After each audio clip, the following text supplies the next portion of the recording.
하나님께서 주일 오전 여러분들에게 주시는 말씀은 요한복음 6장 22절에서 29절까지의 말씀입니다.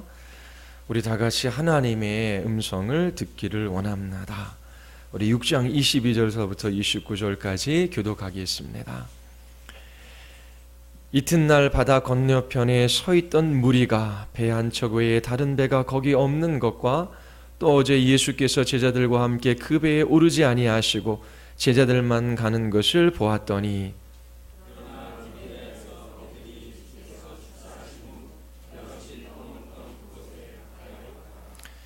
무리가 거기에 예수도 안 계시고 제자들도 없음을 보고 곧 배들을 타고 예수를 찾으러 가버나움으로 가서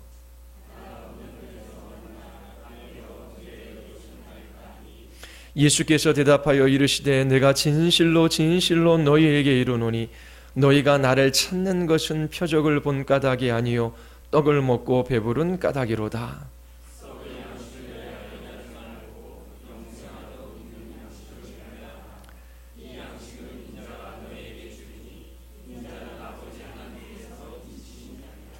그들이 묻되 우리가 어떻게 하여야 하나님의 일을 하오리까?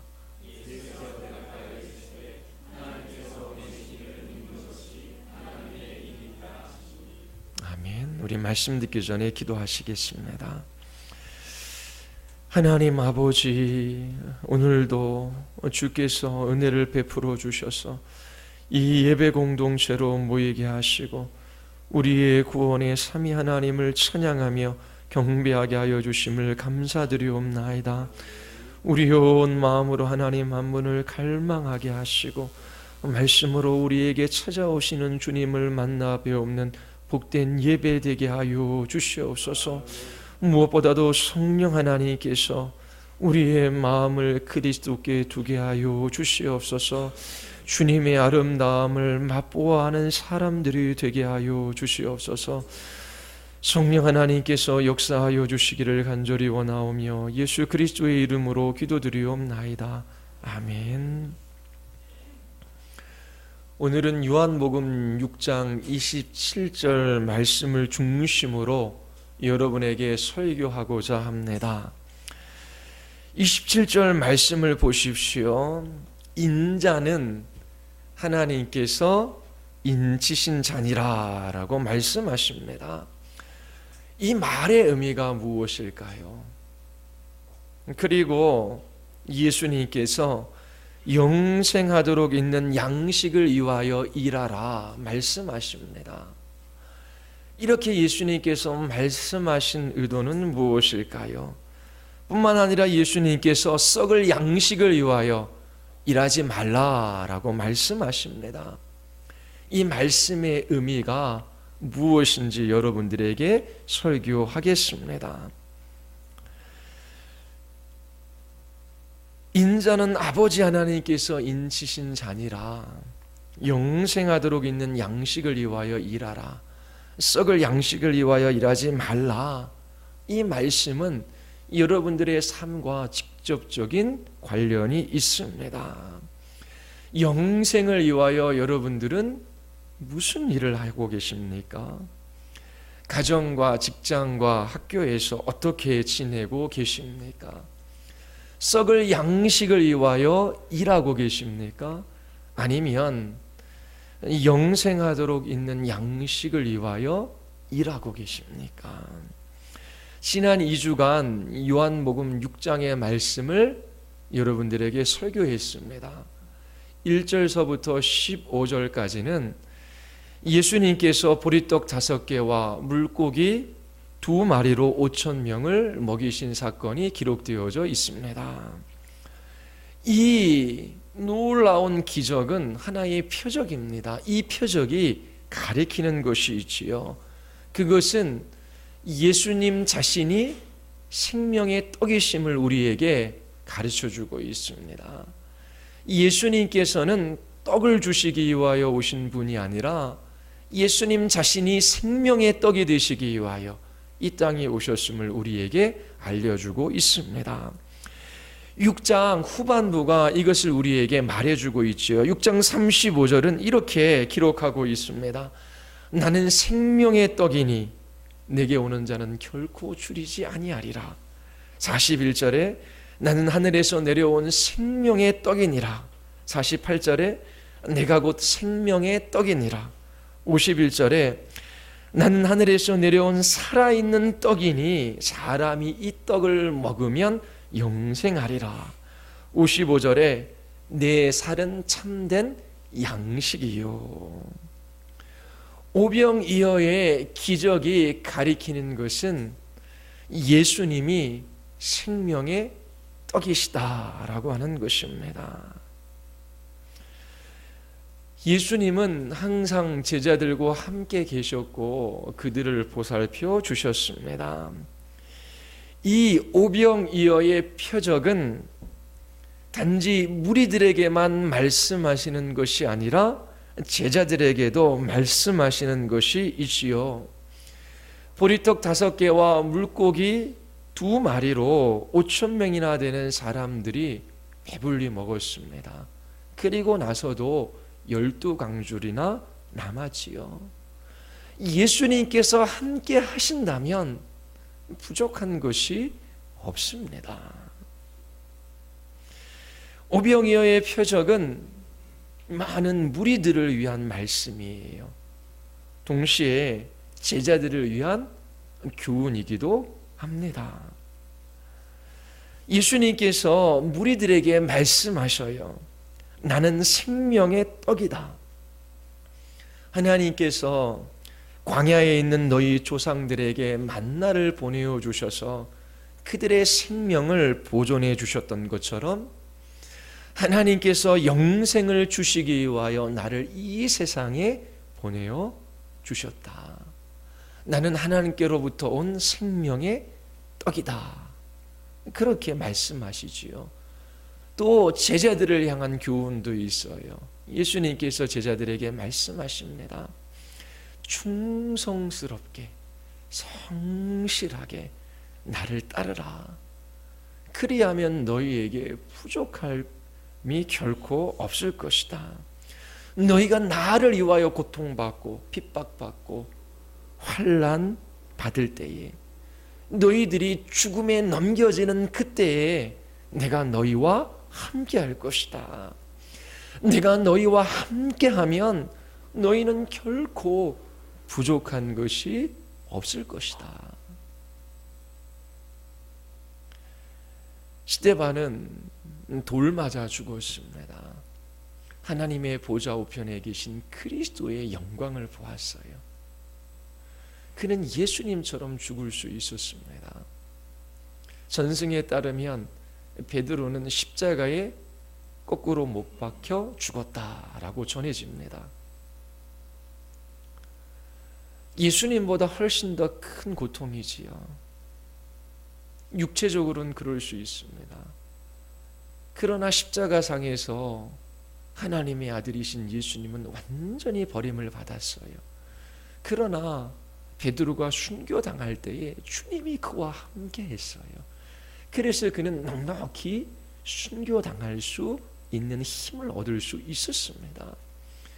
주님이 함께 하시면 결코 부족한 것이 없을 것이다 라고 제자들에게 말씀하고 계셔요. 무리들은 하나님께서 말씀하시는 시간이에요. 제가 깨달은 교훈을 이야기하는 시간이 아닙니다. 하나님의 말씀을 듣는 것처럼 여러분들이 바른 자세를 취해야 돼요. 주님을 만나야 되잖아요. 주님을 먹고 마시는 것이 무엇인지를 알아야 되잖아요. 종교적인 삶을 살아가서는 안 됩니다. 주를 보십시오. 그리고 정신을 집중하십시오. 무리들은 오병이어의 표적을 이해하지 못했습니다. 예수님께서 그들이 와서 자기를 억지로 임금으로 삼으려는 줄 아시고 다시 혼자 산으로 떠나 가십니다. 그날 밤 제자들은 예수님을 남겨둔 채 배를 타고 가버나움으로 향합니다. 그때 큰 풍랑이 일어나지요. 제자들이 급히 노를 저어 한 10여리쯤 갑니다. 그때 예수님께서 바다 위로 걸어서 배에 가까이 오시는 것을 보고 두려워합니다. 예수님께서 그들에게 말씀하시지요. 나다. 나다. 두려워하지 말아라. 그들은 기꺼이 기쁜 마음으로 예수님을 배에 모셔드립니다. 이 사건은 제자들을 위한 사건이에요. 그리고 이 사건을 읽는 우리들을 위한 것이지요. 우리들은 예수님께서 어떻게 가버나움에 오셨는지 예수님께 물어도 예수님께서 답변해 주시지 않았습니다. 이 사건은 제자들과 이 사건을 읽는 우리들을 위한 거예요. 그리고 이 사건은 오병이어의 표적과 밀접한 관련이 있습니다. 요한은 5,000명이나 되는 사람들이 배불리 먹고도 12강줄이나 남았다고 기록하고 있어요. 예수님의 제자들은 지금 위험한 상황에 직면하고 있습니다. 날은 어두워졌습니다. 큰 바람이 불어 파도가 일어나고 있어요. 그런데 예수님은 계시지 않습니다. 바로 그때 예수님이 찾아오셔서 그들과 함께 하십니다. 예수님께서 풍랑을 잔잔케 하셨다라고 하는 그러한 이야기를 요한은 하고 있지 않아요. 요한이 분명 이 사건을 통해서 제자들과 우리에게 말하고자 하는 것이 있는 것이지요.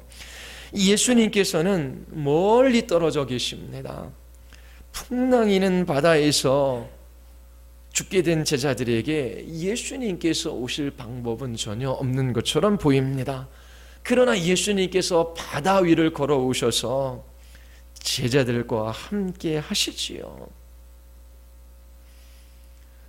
우리들 또한 위험에 직면할 수 있습니다. 어려움에 처해 있을 때에 예수님께서 무엇을 하실 수 있으실까요? 모든 것을 하실 수 있습니다. 파도야 바람아 잔잔하고 멈추어라 명하실 수 있어요.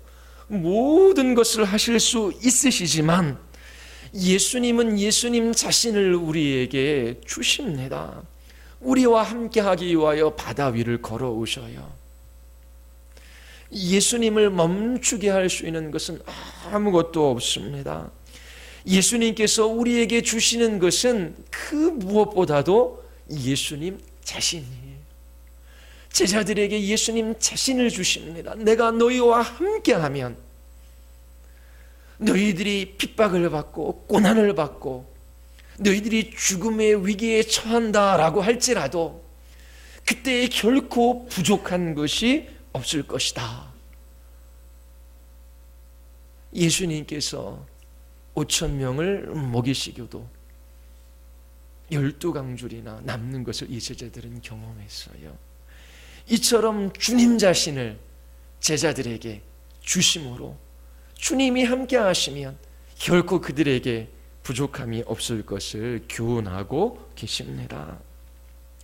아침에 무리들은 예수님이 안 계신 것을 보고 그분을 찾아 배를 나눠 타고 가버나움으로 갑니다.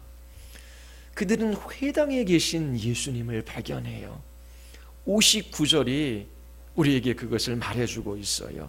예수님께서 가버나움 회당에서 가르칠 때에 하신 말씀이다 라고 요한은 기록하고 있습니다. 무리들은 깜짝 놀라서 예수님께 묻지요. 25절에서 라삐여 언제 여기 오셨나이까? 무리들은 예수님께서 제자들과 함께 배에 오르지 아니하시고 제자들만 가는 것을 보았어요. 그런데 예수님께서 가버나움에 계신 것입니다. 무리들은 어떻게 예수님께서 이 갈릴리 바다를 건너 오셨는지 의아해하고 있어요. 그러나 예수님은 그들의 질문에 관하여 어떠한 답도 해주시지 않아요. 오히려 냉랭하게, 냉정하게, 아주 차갑게 그들에게 말씀하시지요. 26절입니다. 내가 진실로 진실로 너희에게 이르노니 너희가 나를 찾는 것은 표적을 본 까닭이 아니요 떡을 먹고 배부른 까닭이로다. 이 말씀이 의미하는 바가 무엇입니까? 예수님께서 물고기 2마리와 보리떡 5개로 5천 명을 먹이신 것은 표적입니다. 이 표적은 예수님 자신이 누구이신지를 나타내어 보여줘요. 그분으로부터 한 줄기 영광의 빛이 비추어졌습니다. 무리들은 떡덩어리를 받아들였어요. 그것을 먹고 배부르고 즐거워했어요. 그리고 생각했지요. 예수님이 매일매일 우리의 줄인 배를 채워주시는 왕이 되시면 얼마나 좋을까. 그러나 그들은 눈을 들어 그들의 줄인 배를 채워주시는 예수님의 영광을 보지는 못했습니다. 보려고 하지 않았어요. 그들은 한 줄기 빛을 따라 올라가 그 빛을 비추는 태양의 아름다움에 이르지 못한 것이지요. 그들은 기적의 결과물인 떡에만 그들의 시야를 고정했어요. 기적적인 방식으로 떡을 주시는 그 예수님 자신을 바라보지 않았습니다.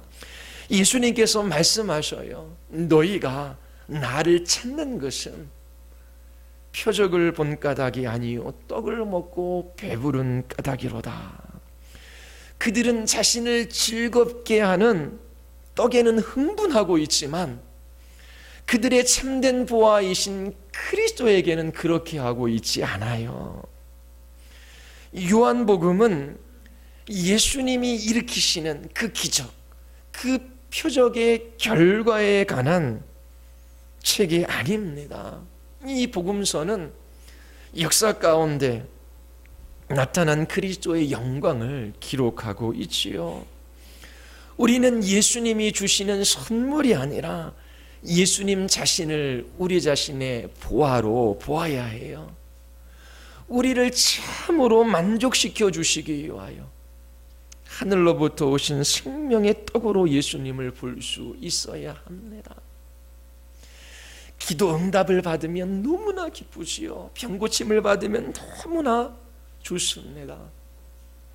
그것이 우리를 흥분시킬 수 있어요. 그러나 우리에게 찾아오셔서 생명의 떡이 되신 그 예수 그리스도, 그분으로 말미암은 흥분, 그분으로 인한 즐거움, 그분으로 인한 참된 만족, 그런 것들이 이 무리들에게는 없었어요. 여러분들은 어떠하십니까? 예수님께서 27절 계속해서 말씀하시지요. 썩을 양식을 위하여 일하지 말고 영생하도록 있는 양식을 위하여 하라. 이 양식은 인자가 너희에게 주리니 인자는 아버지 하나님께서 인치신 자니라. 자, 이제부터 27절 말씀을 살펴보고자 합니다. 세 가지 예수님의 진술을 살펴보려고 해요. 첫 번째, 인자는 아버지께서 인치신 자니라. 이 말의 의미가 무엇인가? 두 번째, 영생하도록 있는 양식을 위하여 일하라. 썩을 양식을 위하여 일하지 말라라고 하는 주님의 말씀의 의미가 무엇인지를 여러분들에게 설교하겠습니다. 첫 번째입니다. 인자는 아버지 하나님께서 인치신 자니라. 이는 도장표입니다. 예수님은 하나님의 표를 가지고 있어요. 왜냐하면 예수님은 하나님이시기 때문이지요. 좀 더 직접적으로 말하자면 하나님은 예수님을 하나님과 인간 사이의 중보자, 인자로서 이 세상에 보내셨습니다. 예수님은 세상에 생명을 주시기 위하여 당신의 살을 내어 주셨습니다. 그분은 죽음으로부터 부활하셨지요. 그리고 사람들에게 생명을 주셨습니다.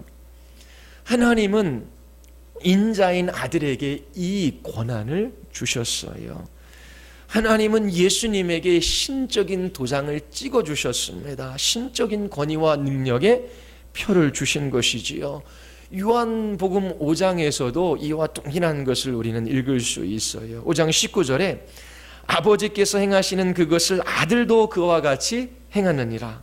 21절에 아버지께서 죽은 자들을 일으켜 살리심같이 아들도 자기가 원하는 자들을 살리느니라. 아버지께서 아무도 심판하지 아니하시고 심판을 다 아들에게 맡기셨으니 아버지께서 자기 속에 생명이 있음 같이 아들에게도 생명을 주어 그 속에 있게 하셨고 또 인자됨으로 말미암아 심판하는 권한을 주셨느니라. 하나님의 이는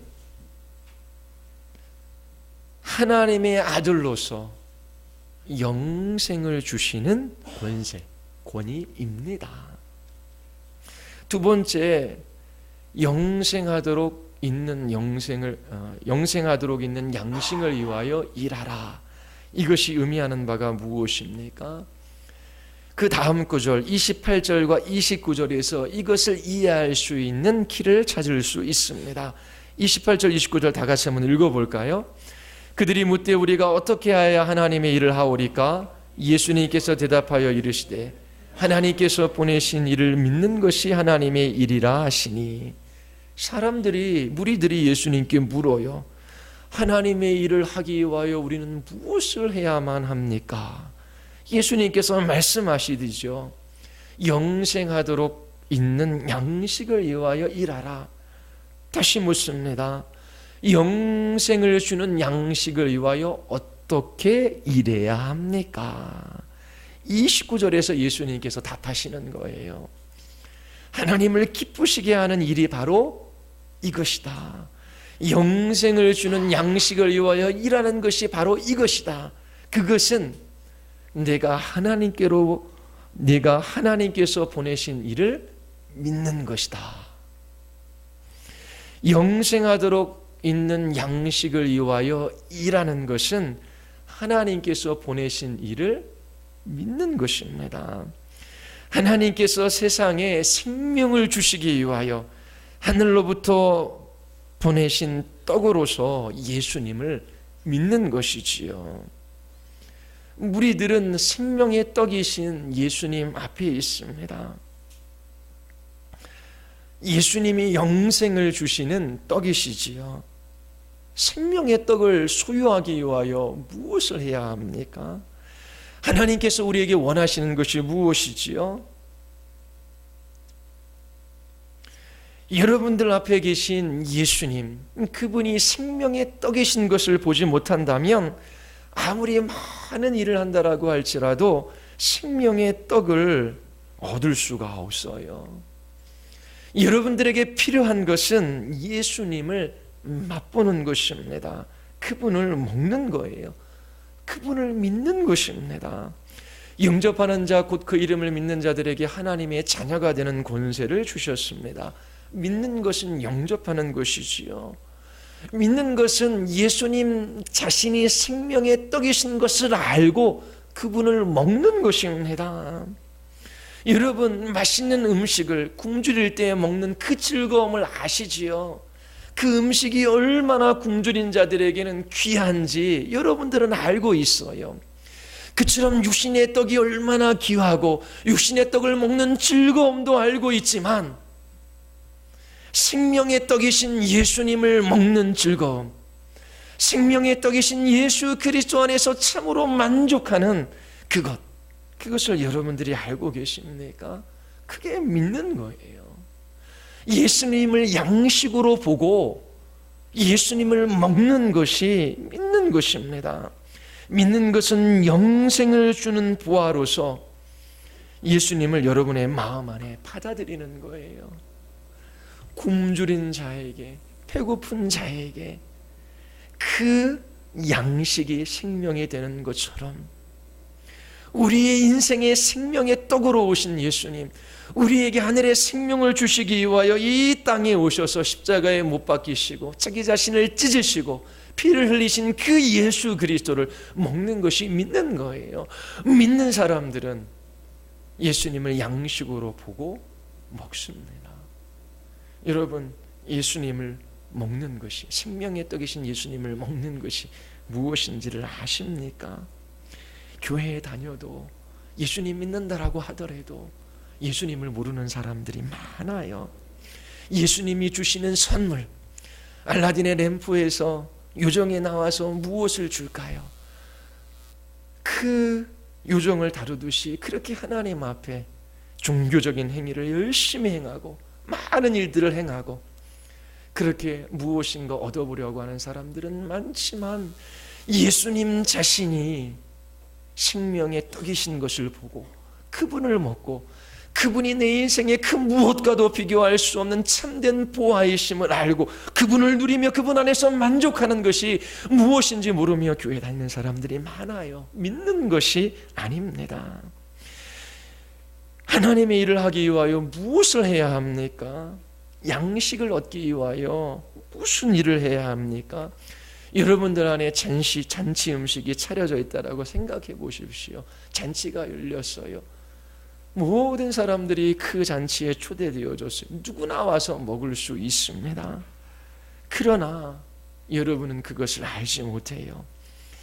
하나님을 위하여 아무리 많은 일을 하여도 그 음식을 먹을 수가 없어요. 그냥 자유롭게 와서 먹고 마시면 됩니다. 그러면 살게 됩니다. 그렇지 않으면 죽는 거예요. 예수님 자신이 음식이시지요. 먹는 사람, 예수님을 믿는 사람은 영원히 삽니다. 그렇지 않으면 멸망을 받는 거예요. 하나님이 보내신 예수님을 믿는 것이, 그분을 생명의 떡으로 알고 그분을 먹는 것이, 그분이 내 인생의 최고의 보화로 알고 그분을 영접하는 것이 하나님의 일입니다.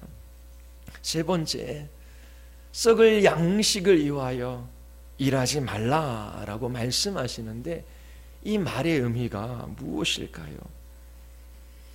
예수님을 찾는 무리들에게 말씀하시지요. 너희가 나를 찾는 것은 표적을 본 까닭이 아니요 떡을 먹고 배부른 까닭이다.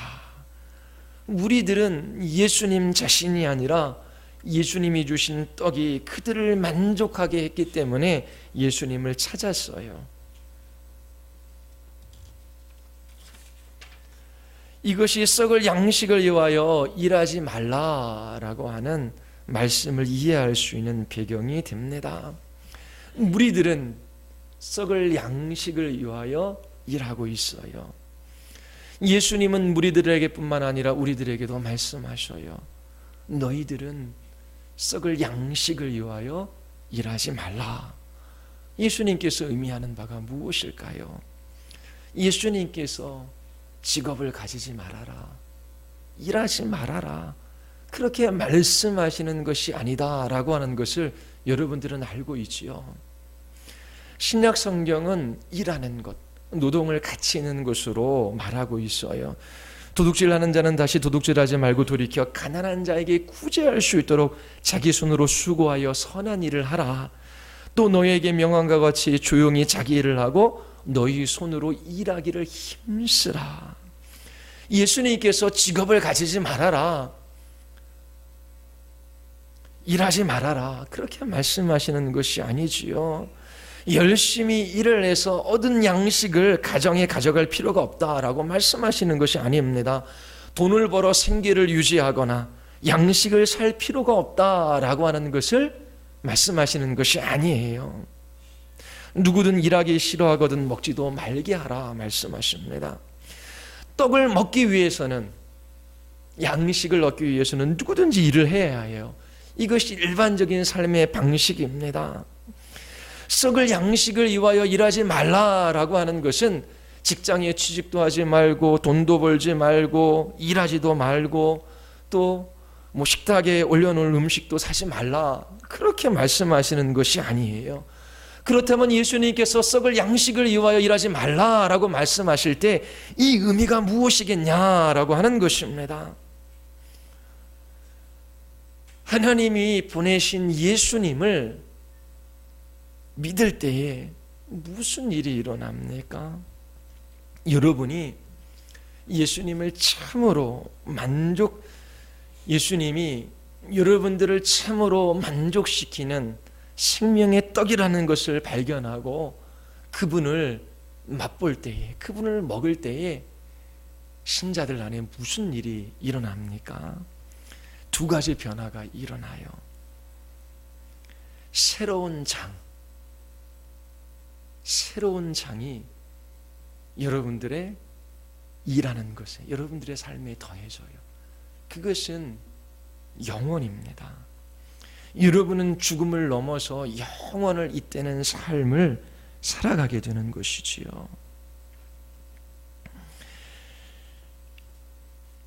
여러분들은 이 땅에서 일해요. 근데 그 일을 단지 양식을 구하기 위한 수단으로만 삼지 않아요. 여러분들은 일하는 것을 통해서 영생을 잇대는 삶, 하나님과 그분의 나라를 위하여 살아가는 삶을 살아갈 수 있게 되는 거예요. 그러나 예수님을 생명의 떡으로 보지 못하는 사람, 예수님을 먹어본 적이 없는 사람들은, 예수님을 믿지 않는 사람들은 썩을 양식을 구하는 것이 그들의 삶의 목적입니다. 먹기 위하여, 마시기 위하여, 그 생명을 유지하기 위하여 그들은 살아갑니다. 그러나 그리스도인들은 변화되어져요. 새로운 장, 이 영생을 잇대는 삶이 시작됩니다. 그리고 두 번째로 새로운 보물이 여러분들의 마음 안에 더해져요. 그것은 어마어마한 돈이나 그것으로 살 수 있는 그 어떠한 것과도 비교할 수 없는 몇백만 배나 소중한 것입니다. 예수님께서 너희 보물 있는 곳에 너희 마음도 있을 것이다 라고 말씀하십니다. 생명의 떡이신 예수님은 우리의 마음의 보물이에요. 예수님을 생명의 떡으로 보고 그분을 맛보는 사람은 예수님을 자기 자신의 인생의 그 무엇과도 비교할 수 없는 최고의 보화로 간직하게 돼요.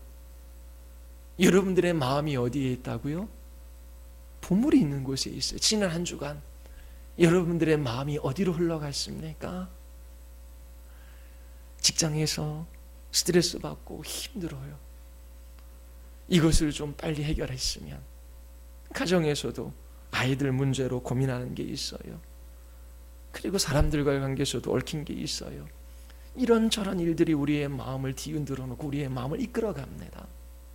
이렇게 됐으면 좋겠는데, 좀 이렇게 했으면 좋겠는데, 그러면서 마음이 널뛰어요. 여러분들의 마음은 보화에 고정되어집니다. 지난 한 주간 여러분들의 마음이 여러분들의 보화에 끌리며 그렇게 살아가게 되는데, 한 주간 여러분들의 마음이 그리스도에게 고정되어져 있었습니까? 예수님을 생명의 떡으로 알고 그분을 맛본 사람들은 예수님을 참된 보화로 그 마음에 소유하고 그 마음을 그리스도에게 두는 이런 변화가 일어나는 거예요. 여러분의 눈이 열리게 되면 십자가에 달리신 예수 그리스도, 부활하신 예수 그리스도를 보게 됩니다. 생명의 떡이신 예수님을 알고 그분을 맛보게 돼요. 그 결과 변화가 일어난다라고 말씀을 드렸지요. 우리는 여전히 다니던 직장에 계속 다니고 있습니다. 그런 어떤 중요한 변화가 여러분들 안에 일어나기 시작해요. 썩을 양식이 더 이상 여러분들의 마음을 지배하지 못해요. 먹기 위하여 마시기 위하여 살아가지 않아요. 여러분들이 땀 흘려 일하는 그 일이 영원을 잇대게 됩니다. 하나님의 영광과 그 나라와 관련이 있게 되는 것이지요. 그리고 예수님이 가장 귀한 보화로서 여러분의 마음을 지배합니다. 때로 여러분들의 미래를 포함해 모든 것이 흐리게 보이는 때가 있어요. 5년, 10년, 1년 후 잘 그려지지가 않아요. 그때 기억하십시오. 우리는 하루하루 우리의 가정과 학교와 직장, 주신 삶의 자리 속에서 영생을, 영원을 잇대는 삶을 살아가고 있어요. 주님의 영광의 나라가 반드시 이 땅에 이루어집니다. 그리고 최고의 보화이신 예수 그리스도, 그분이 우리들과 함께 하셔요. 여러분 열심히 일하십시오. 땀 흘려 일해야 합니다. 그러나 양식을 얻지 못할 것을 두려워한 나머지 썩을 양식을 향한 갈망에 지배받지 마십시오. 내가 일하지 않으면 어떻게 자녀들을 교육시킬 수 있을까? 내가 열심히 벌지 않으면 어떻게 내가 집을 살 수 있을까? 내가 지금 열심히 땀 흘려 일하지 않으면 어떻게 노후에 편안하게 보낼 수 있을까? 이런 두려움 때문에 썩을 양식을 구하지 마십시오. 불신자들은 썩을 양식을 구하는 것이 지배를 받아요. 그러나 신자들은 그렇지 않아요. 예수님을 신뢰하십시오. 그분을 소중히 여기십시오. 그리고 그분 안에서 만족하십시오. 여러분들이 일하는 그곳을 하나님께서 부르신 소명의 자리로 알고 여러분들의 마음을 예수님께 두고 일해야 해요. 금요일 날 여러분들에게 설교해 드렸어요. 너무나 중요한 설교인데 못 들으신 분은 인터넷에 들으시고 또 다음 주에 연결되니까 와서 들으십시오. 사도 바울이 에베소 교인들을 위하여 기도합니다. 하나님, 에베소에 있는 성도들의 속사람을 강건하게 하여 주시옵소서. 그 말의 의미가 무엇인지를 알아야 되지요. 두 번째, 하나님, 믿음으로 말미암아 그리스도께서 에베소 성도, 에베소 교회에 있는 성도들의 마음 안에 있기를 원합니다. 예수님을 영접한 사람, 믿는 사람은 예수님께서 함께 하셔야 마음이 있어요. 그런데 사도 바울은 예수님께서 그들의 마음 중심에 거하기를 원합니다. 그것을 그들이 경험하고 체험하기를 원합니다. 그런 기도를 해요. 그 기도가 무엇인지를 우리 또한 알고 믿고 기도할 수 있어야 됩니다.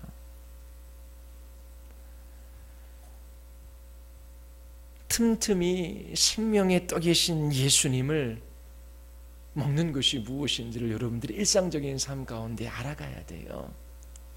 예수님께서 우리의 마음의 중심에 계셔서 우리의 지성과 우리의 감성과 우리의 의지를 주장하여 주시고 우리를 이끌어 가셔서 우리의 전인격을 통하여 예수 그리스도의 생명이 나타나는 것, 그 생명의 부유함을 경험하는 것, 예수 그리스도의 인격적 현존이 무엇인지를 알아야 돼요. 여러분, 일하면서 직장에서나 가정에서나 학교에서나 틈틈이 생명의 떡이신 예수님을 먹는다면 여러분은 게으르게 일하는 사람이 되지 않을 거예요. 형식적으로 일하지 않습니다. 여러분들이 일하는 그 일이 우울하지 않아요. 왜요? 썩을 양식을 위하여 일하는 것이 아니기 때문에 그렇습니다. 단지 내가 이 직장에서 일하지 않으면 어떻게 먹고 사나 두려움에 여러분들이 그 직장을 다니는 것이 아니기 때문에 그래요. 그 일은 영혼을 잇대는 삶입니다. 여러분들이 예수님을 알고 그분을 신뢰하고 소중히 여기고 그분을 목적으로 삼는다면 열정적으로 그리고 탁월하게 그리고 기쁘게 일하는 사람이 될 것입니다. 여러분들이 하는 모든 것은 주님의 이름과 주님의 영광을 위하여 일할 수 있어요. 이것을 잊지 마십시오. 어떤 직업에 종사하든지 무슨 삶의 자리에 있든지 어떤 일을 하든지 새로운 나라에서 영원한 상급이 주어집니다. 편안한 일자리, 많은 연봉, 높은 자리, 아니면 많은 휴가 일수, 이런 것들이 여러분들의 마음을 움직이도록 내버려 두지 마십시오. 매일 예수님이 여러분들과 함께 하십니다. 모든 것이 실패했을 때 아무런 소망이 없다라고 생각할 때에 주님 자신이 여러분들의 만찬이 되어 주셔요. 그분을 먹고 그분을 누리며 그분 안에서 만족하게 하십니다. 부족함이 없게 하셔요. 예수 그리스도 그분이 여러분들에게 생명의 떡이신 것을 여러분들의 인생의 그 무엇과도 비교할 수 없는 참된 부활로 여러분들은 알고 계십니까? 100세 시대라고 하지요. 은퇴 후 노후를 어떻게 보낼까 많은 사람들이 걱정해요. 그래도 70, 80 그 정도는 인생이 그려져요. 90, 100 하면 두렵기만 합니다. 어떤 삶을 살아갈까 걱정이 되어져요. 그러나 생각하십시오. 나이가 너무 들어서 예수님을 즐거워하지 못하는 그런 일은 없습니다. 하나님은 영생의 중보자로서 예수님을 인치셨어요. 생명의 떡으로 오신 예수님이 우리에게 생명이 되십니다. 예수님은 자신을 우리에게 영생하도록 있는 양식으로 주셨어요. 하나님을 위하여 아무리 많은 일을 한다라고 할지라도 생명의 떡이신 예수님을 먹을 수 없어요. 예수님을 만찬으로 그렇게 볼 수가 없어요. 예수님은 십자가에서 그 모든 일을 이루셨습니다. 우리가 할 수 있는 것은 예수님을 생명의 떡으로 보고 먹는 거예요. 예수님을 믿는 것이지요. 성령께서 우리에게 참된 믿음을 불러 일으켜 주시기를 바랍니다. 우리가 이처럼 예수님을 생명의 떡으로 보고 먹을 때에 두 가지 변화가 일어나요. 우리의 삶에 새로운 장이 열리게 됩니다. 단지 썩을 양식을 위하여 일하는 것이 아니에요. 그 일터는 영생을 잇대어 살아가는 삶의 자리가 됩니다. 주의 영광과 나라를 위하여 살아가는 삶의 기회가 돼요.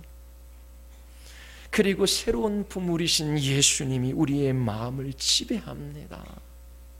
날마다 보아이신 예수님, 그분께 우리의 마음을 두고 그분 안에서 만족해하며 그분 안에서 기뻐하며 그분을 신뢰하고 의지하며 살아가는 복된 그리스도인의 삶을 살아가게 됩니다. 예수님께서 풍랑에는 바다 위로 걸어오시지요. 제자들에게 말씀하셔요. 나다, 두려워하지 말아라. 주님이 제자들과 함께 하셔요. 곧 배는 그들이 원하는 곳에 도달합니다. 예수님이 세상 끝날까지 우리와 함께 하시겠다라고 약속해 주셨어요. 여러분들이 매일매일 여러분들의 일터 가운데 스트레스 받고 또 힘들고 어려운 것이 있어요. 생명의 떡이신 예수 그리스도를 먹으십시오. 그분을 믿으십시오. 하나님의 아들을 믿는 믿음으로 살아가십시오. 그분을 신뢰하고 의지하십시오. 여러분들에게 참된 위로와 만족을 주실 것입니다. 우리 같이 한번 기도하시겠습니다. 우리 이 시간 기도할 때 하나님, 제가 생명의 떡으로 오신 예수님, 그분을 먹기를 원하나이다. 예수님 한 분을 의지하며 그분 바라보며 예수님만 신뢰하며 살아가기를 원합니다.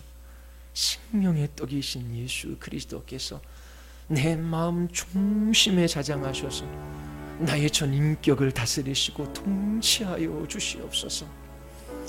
부패하고 타락한 나의 옛자아가 나타나는 것이 아니라 그리스도의 생명의 부유함이 내 인격을 통해 드러나기를 원하나이다.